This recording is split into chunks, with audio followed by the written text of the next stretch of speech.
Hey guys, my name is Wildcard. Super Rugby Round 6, second game of the week.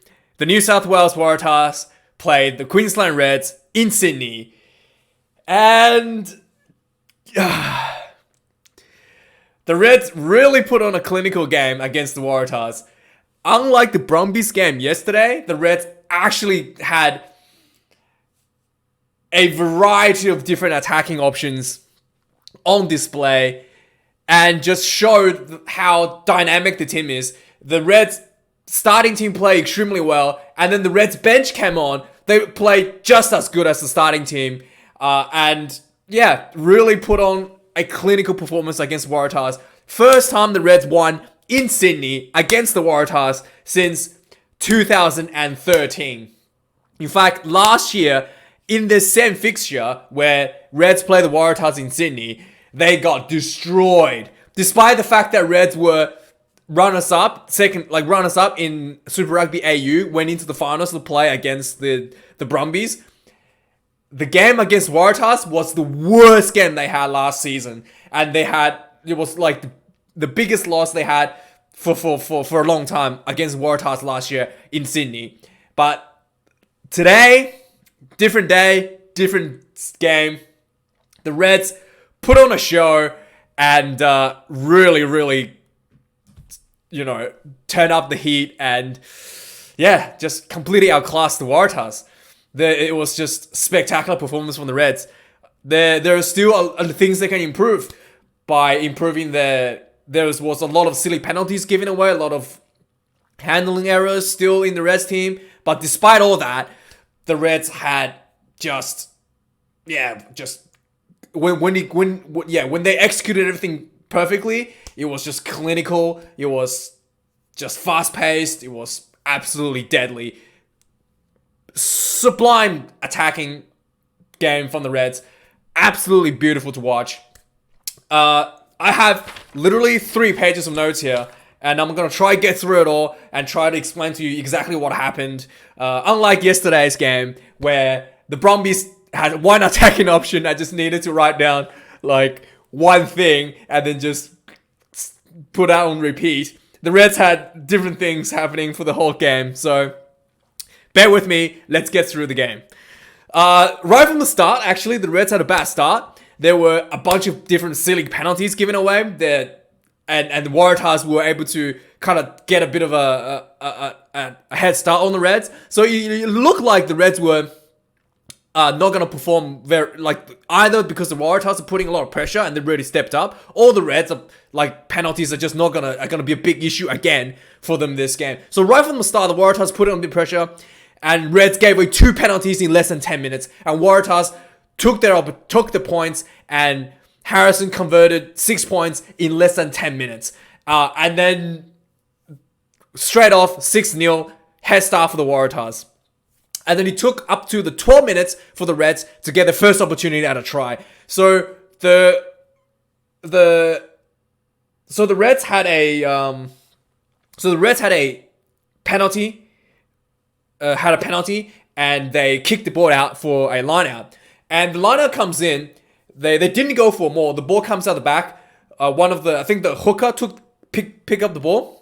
And he threw a pass, and it was a really bad pass. It just went to nobody. The ball bounced on the ground. And the Waratahs players ran up and tried to catch the ball. And luckily for the Reds, the Waratah player knocked on.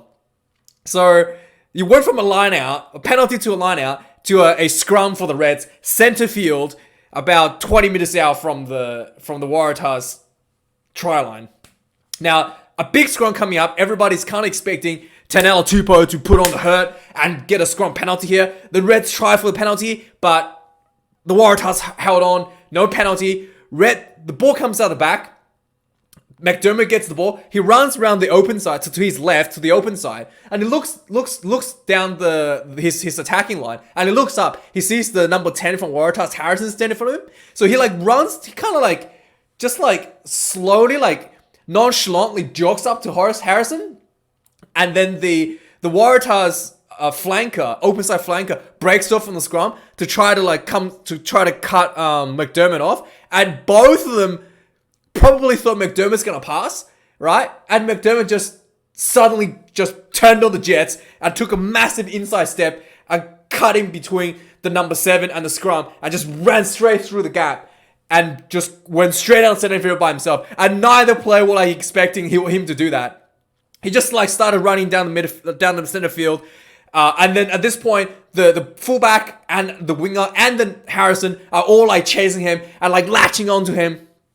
And McDermott just kept on striding. And then eventually he crashes over for a try for the Reds just next to the post. 12 minutes in, first try for the Reds, 5 points to 6. Now it's amazing how this little guy, McDermott, had 3 people on him, literally 3 people hanging on to him, and he was still able to, barge himself in over the try line. It was just spectacular individual performance from McDermott. O'Connor converts the kick, 7 points to 6 to the Reds. And then there was a little period of both teams kind of going back and forward for a little bit, and no one is able to score. A lot of opportunity for the Reds where they kind of spoiled by silly penalties or getting turned over by the Tahs. And same thing happened for the Waratahs. And there's a lot of opportunities for them. They applied a fair bit of pressure, but they just not able to getting any points out of it.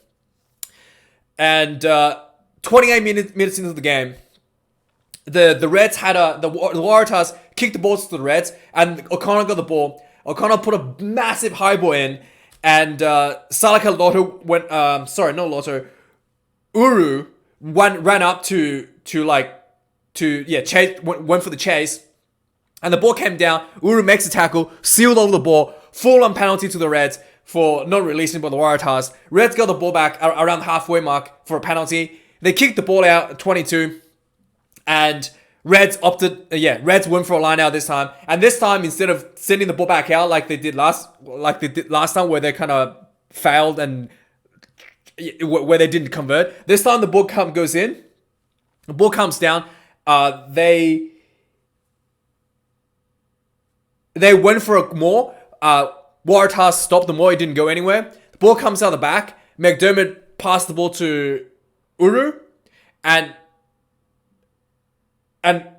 Uru quickly crashed the ball.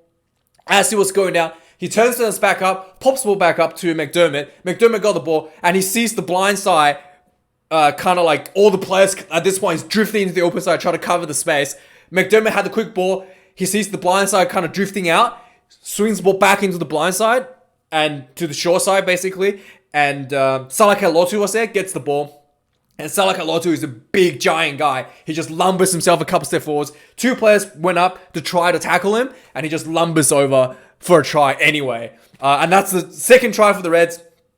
Just great, quick thinking from McDermott for another 5-pointer for the Reds. O'Connor converts the kick. Reds are up 14 points to 6 at this point. And then on the 35th minute, there was a penalty against the Waratahs. Reds, instead of opting for another line out, at this point, they opted for points. So for some reason, this is a little bit strange because I feel like maybe there was a long period of, after their last try, there was about 10 minutes of just, not even 10 minutes, about 5 minutes of just back and forward. Eventually, Reds got a penalty right in front of the goalpost, and O'Connor opted for 3. I guess they just want to settle the game a little bit. So O'Connor gets the kick, 3 points to the Reds.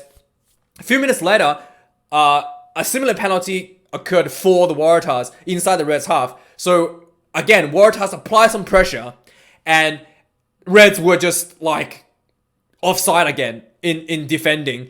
And Waratahs right in front, 22 minutes out, opted for another 3 points. 38 minutes, looking like this is going to be the last 3 points that's going to be scored before the halftime. Harrison makes the kick, 9 points to 17. But the game isn't over until the Reds says it's over. Reds, from the kickoff, had another attacking opportunity. Okay, from the kickoff, Jordan Patea chases the ball. He jumps up and steals the ball back for the Reds. And then, as soon as steals the ball back, you can see the Waratahs because this is just the kickoff. The Waratahs are just scrambling to get themselves back in line for the defense. The Reds just quickly spread the ball. Okay, the kickoff went to the left-hand side of the field, like left corner, and Patea jumps up, wins the ball back, and the Reds spreads the ball all the way from the left-hand corner back to the right-hand side, just quick hands to back to the right, and the man on the right-hand side receiving the ball is Vunivalu, the big former league player on the wing, just acreage of open space, right? And you're just like, oh my god, this guy's gonna like score a try right here, right now. He just like sprints down the sideline. There was a fullback there, like literally crapping his pants, watching this guy running at him, and then a winger was coming in to help him cover. And Vunivalu, you're looking at it, you're like, oh, he's gonna just run this guys over. Like, there's no way they're gonna stop him. These two guys looking at it, just literally crapping themselves. And as he was going to contact, he suddenly like pulls himself a bit, and he kind of like stops and bumps into them, and he falls down. And you're just like, what the hell happened? Turns out, he was going so hard, he pulled his own hamstring as he was trying to step the defenders just before the try line. So he got tackled because he actually pulled his own hamstring. And then the Reds comes in to support, gets the ball back out, and then I think there's one more crash ball. Referee calls offside. O'Connor gets the ball out. A crossfield kick, perfectly landed straight into the arms of Dagunu. He's just standing on the wing, just like waiting, and O'Connor gets the ball, just like, okay, full on advantage, crossfield kick, Dagunu catches it. The defenders were just like sprinting out to try to cover him. Dagunu just like inside steps, runs easily, it just like nice and easily struts into the end zone, puts the ball out. A spectacular try for the Reds just before, as the halftime hooter goes off, as he puts the ball down at the same time. Just unbelievable play. The accuracy for the kick from James O'Connor was just unbelievably accurate. Like, Dagunu didn't even have to like move. The ball landed straight in his bread basket, and he just like inside step, put the ball down, try time. Perfect play. James O'Connor sadly didn't get this conversion, and the Reds go into halftime 22 points to 9. And yeah, so the Reds had a pretty good, like pretty dominating start, and you're thinking 3 tries up, this is looking like quite good. Second half starts, a few minutes in, second half starts. Reds, it looked like to me, the Reds had a chat at halftime and possibly had talked about because they made a lot of like small mistakes and a lot of discipline issues where they were giving away penalties, like just silly penalties of being offside and like not releasing the ball, not entering the ruck correctly. So they had a chat. Coming out of the second half, the Reds are more fired up than they did in the first half. Okay, so the game played on a little bit. So, and the Reds, you can tell they're trying to turn up the intensity. About 7 minutes into the second half, there was a full-on penalty against the Waratahs at halfway point, and McDermott didn't even look at anyone for a penalty kick out of the sideline. Just took a quick tap and started running. And all the Waratahs team was just like running backwards, right? And then they're just like running backwards and making it onside and trying to make a tackle. And McDermott, as he's getting tackled, he just like offloaded the ball to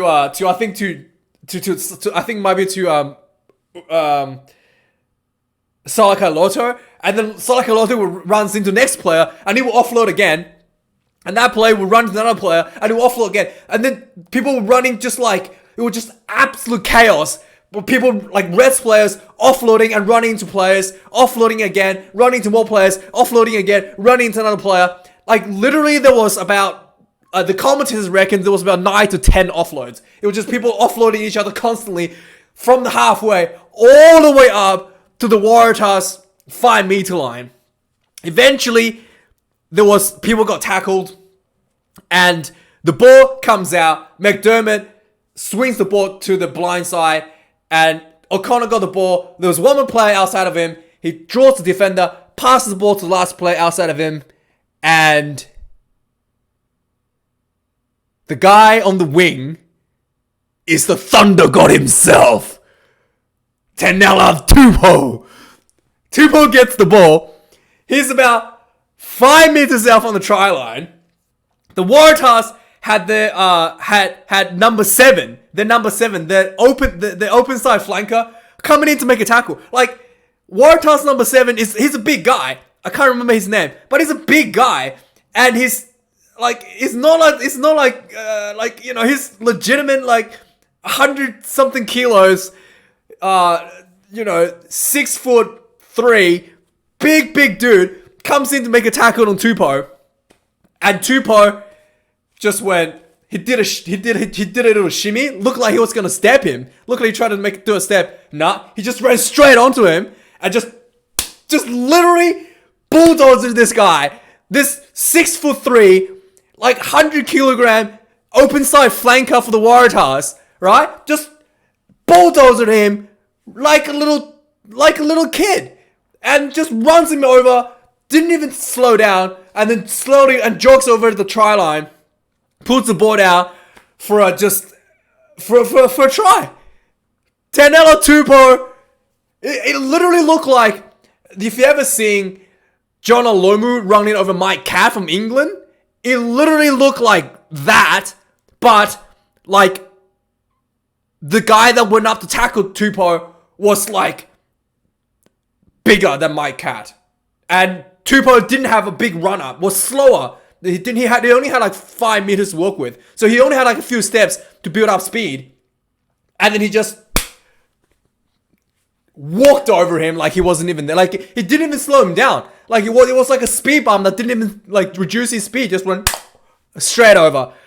Unbelievable. Tupou has to be one of the best hard head props in the world right now. Hands down, this guy's athleticism is incredible, right? They call him the Tongan Thor because he has the strength of a demigod. Seriously impressive performance from Tupou. Runs him over for the try, and Reds gets the first try for the second half. O'Connor tries to convert, fails the second conversion for the night. 49 minutes, and at this point, Waratahs kind of wakes up, right? Waratahs wakes up. They're like, okay, we better fight back. We can't just keep losing tries to the Reds. A few minutes later, Waratahs did get their first try of the evening. So Waratahs had a midfield,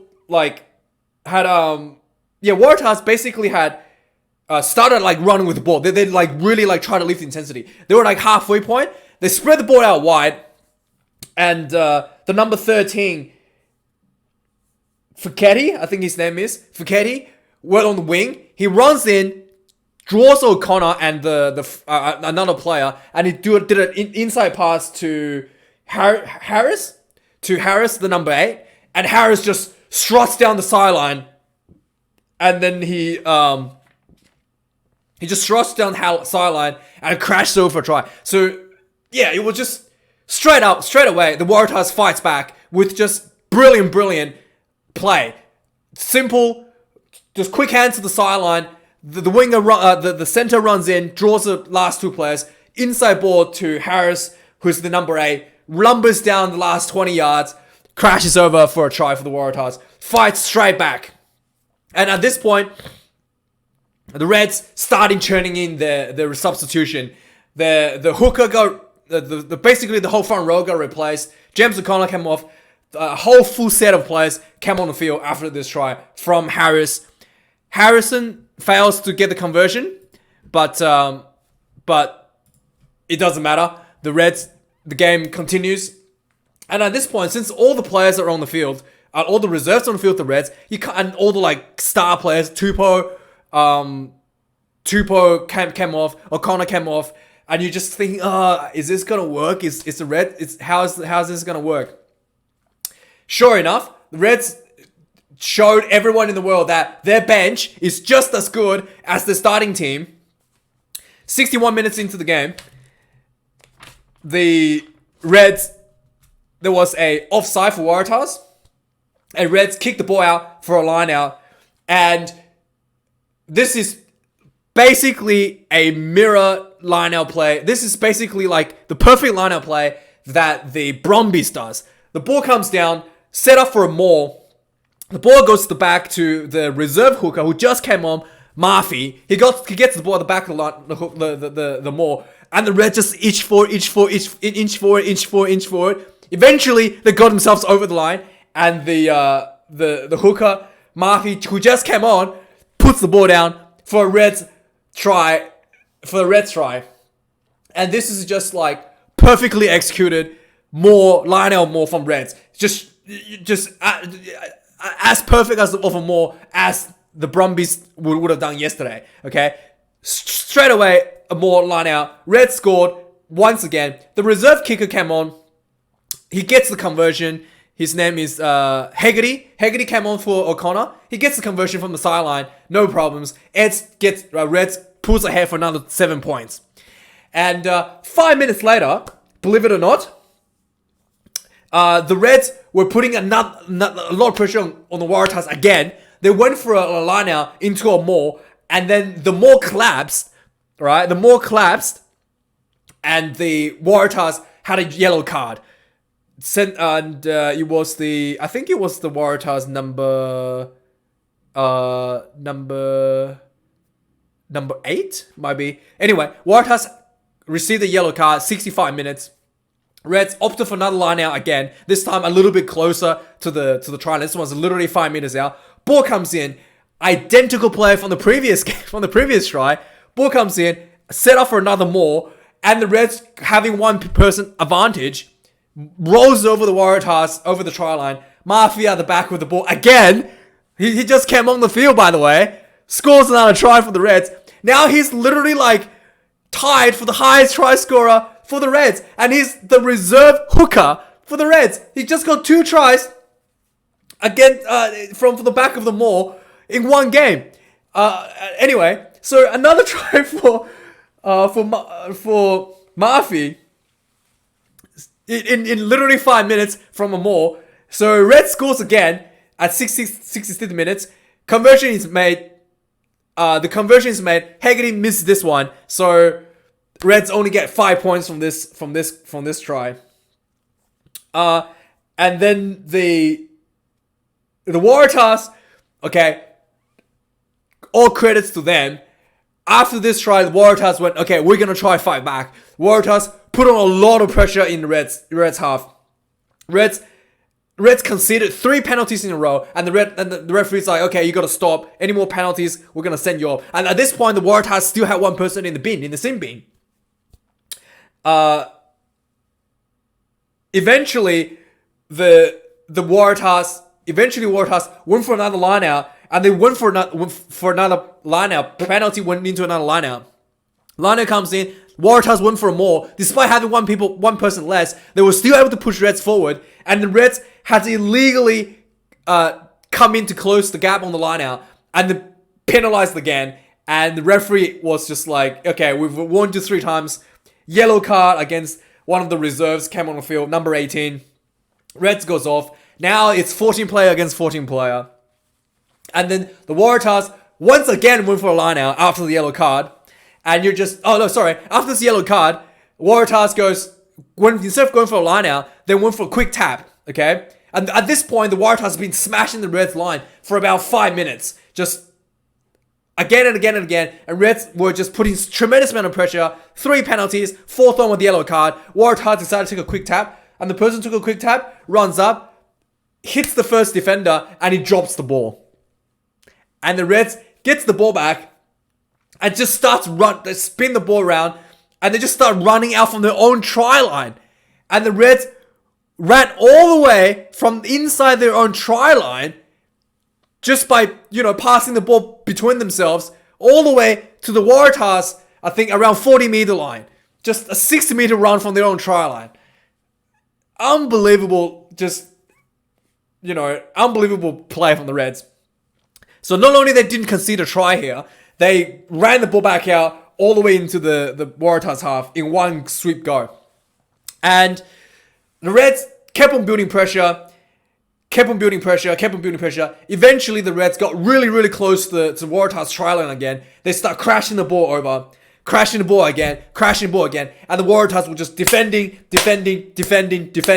And then eventually the Reds are getting closer. And they were like just crashing in the middle where the goalpost is. Eventually, another forward's just, you see like a forward just running up into the shot, and the halfback gets the ball out, pops it to him, and he just crashes into the mid, just straight through, two defenders on him. He carries himself past the defender, reaches in, puts the ball down. 76th minute for another red try, and he gets up, and all the commentators are just like, what? Just like baffled by what they saw. The person who scores this try is Murphy, the hooker, again. He just like crashed himself through two defenders, reached down, scored a third try for himself in one game. He only had like 30 minutes on the field. He came onto the field at like 60 minutes, right? So he only had like 25, maybe 30 minutes on the field, and he scored 3 tries as a hooker.